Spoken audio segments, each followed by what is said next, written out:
the way I think of it is like I'm not really a person that will sit down and have like yearly goals.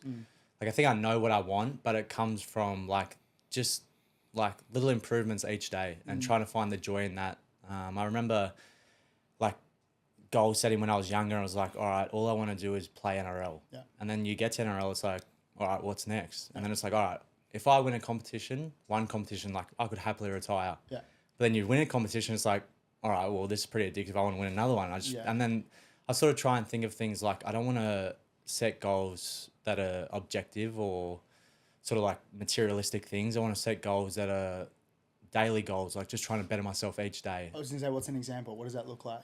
So like for me, I feel like I'm in my best space when I'm got a good morning routine. So it could be as easy as getting up and reading some of a book or writing in a journal. And I'm like, it's just that little thing of like accomplishment, those small feelings of accomplishment, gratitude, practicing that. I think it just puts me in a good headspace, and then sort of success through footy is a byproduct of that. Gotcha. I always sort of like to view things as like, you know, success or happiness is a byproduct of the little things I'm doing each day.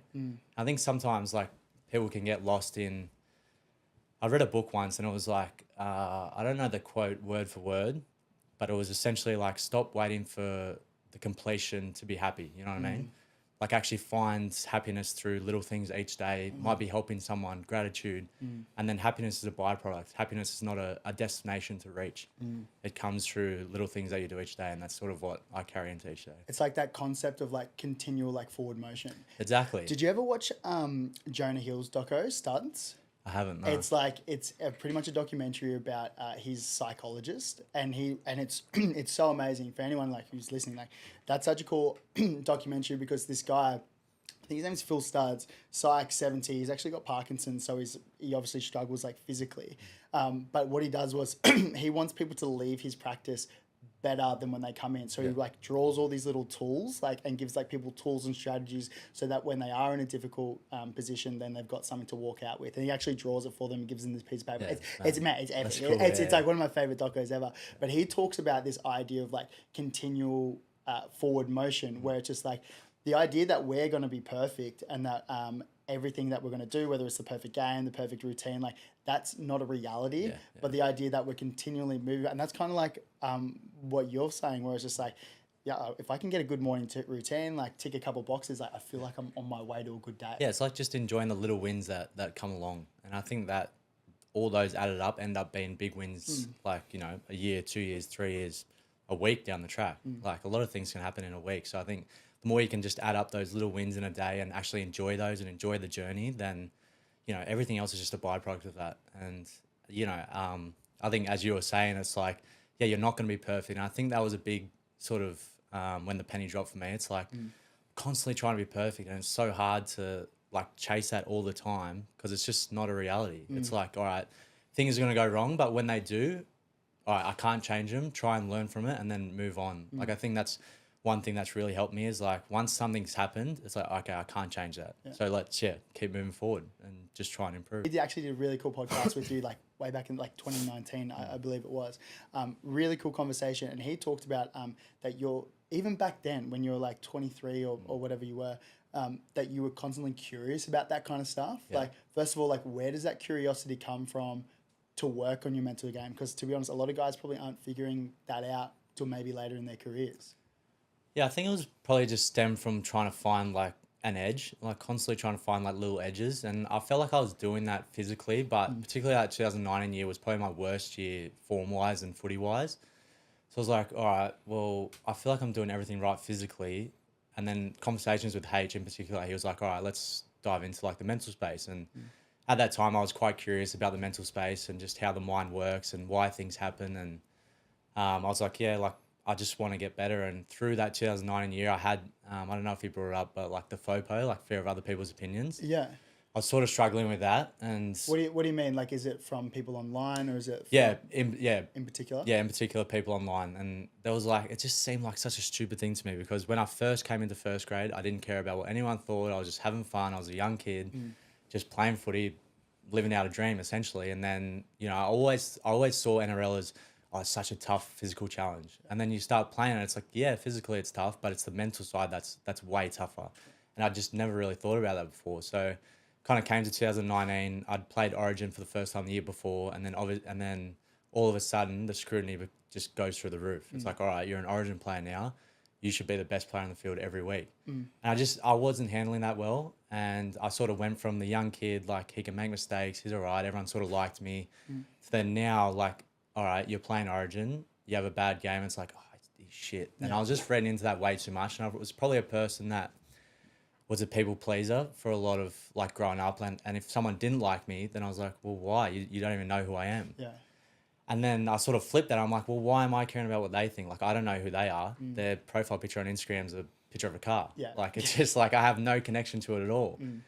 And that's when I sort of had conversation with H, and we sort of, and even like my dad and stuff like that. And we sort of brought it down to this FOPO, like fear of other people's opinions. And to be honest, it was quite crippling at the time. Like, I'd make a mistake in a game and I'd be thinking about what people were writing about me, like during the game. It's like, Far out, man. how am I meant to play well when I'm worried about that? Like, it just, and I was probably frustrated by it at the time, because I'd like, if someone said that to me, I'd be like, oh, just don't listen to it, you know, like, oh, don't read into it. But it's the sort of era that we're in at the moment, where like social media is so accessible and all that. It's just, it's actually so addictive to look and sort of seek those things out.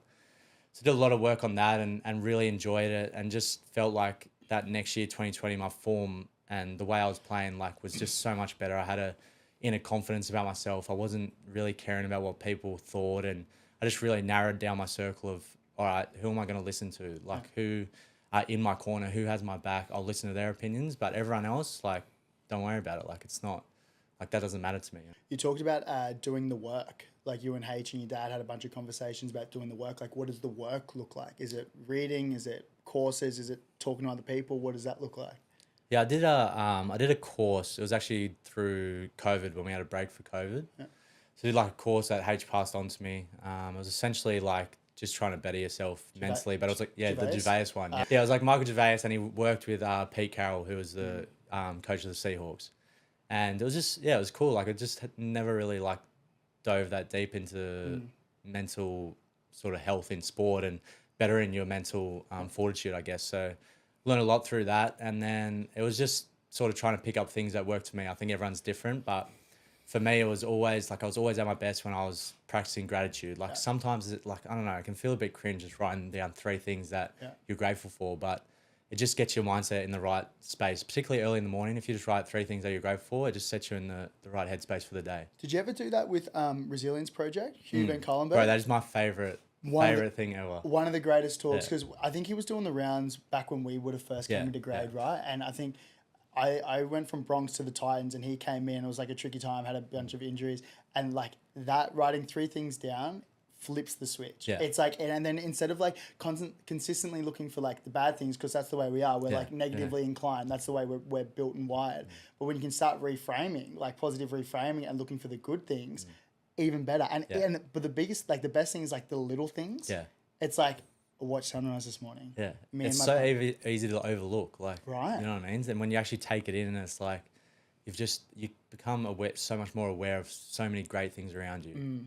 You know, there's people, little kids in third world countries that are just so happy, they're smiling over the littlest things. And we're like, we've got so much more at our disposal, and sometimes just take it all for granted. And I think about that all the time. Like, why are we constantly in this space where it's just like, if I like if I get this new car, then I'll be happy. Yeah, it's like the if and then concepts. Like, if I get this new house, then I'll be happy. If I get that premiership, then I'll be happy. It's like, well, how do we actually like slow right down and be present for what we've got? Yeah, like, and mate, I struggle with it. I'm sure we all struggle with it. 100%. But if you're aware of it, I think that's a great starting point. Yeah, I think being aware is the most important thing. And you're right. Like, it's so hard with like social media and all that these days, where everyone's showing off their best self. And then, but like, I think if you're constantly like, the pursuit of happiness is, when I get this, then I'll be happy. Like, it just, I don't know, just personally for me, it doesn't work like that. And I've definitely fallen into that trap before. But I think I'm at my happiest when, I'm just enjoying the little moments each day, grateful for the little things, the people around me, the sun, even if it's raining, being grateful for that. Like, and you just find yourself in such a better space. You talk about your like support network and the crew you lean on. Who are the crew that you typically lean on? I'm really lucky with my family. Like, we've just got such a great, close-knit family. Both my parents are still together, and they've taught us sort of what caring and love is about. And I've also got 3 siblings. We're always super close and very lucky with my partner now. You know, obviously in similar high pressure environments, just leaning on each other and just having genuine conversations, being there for each other's support. And I've also got a close knit group of mates that I went to school with, so they're sometimes good. I can get a different perspective. They're not in the footy world. Yeah. They're just sort of there and can just be boys and hang out. And yeah, I'm very lucky with what I've got around me. Yeah, first of all, I actually think you're doing a really good job. I just want to say that. Like, I actually love what you're doing, and I think it is so important, particularly, well, for everyone, but particularly for males in sport, to be able to open up and, you know, just be vulnerable. Like, I think, you know, it's just been such a taboo thing for so long that, you know, we're meant to be these tough guys that, you know, not talk about our feelings and whatever. But I think actually just talking about it, and a lot of time when you actually say something, someone else is feeling the same thing. Everyone's just too scared to say it. Yeah. And, you know, I think it just helps people get through life, and not just in sport, but, you know, tradies and all that. Like, them probably even more so. Like, they're just, you know, meant to be these tough guys that are, you know, working hard at their trade. Like, I think, yeah, just being able to lean on people and not having to think, I've got to do this all myself. I reckon that helps a lot. And it's definitely helped me. Like, I always wanted to solve things myself, but being able to lean on people and having people there, and, you know, you don't realize till you actually say something how many people are in your corner and wanting to help you. And I think just those conversations, you know, I think it just goes a long way. And, you know, I think sometimes it can be sort of like, oh, that's cringe, whatever. Yeah. But it does, at the end of the day, help you. And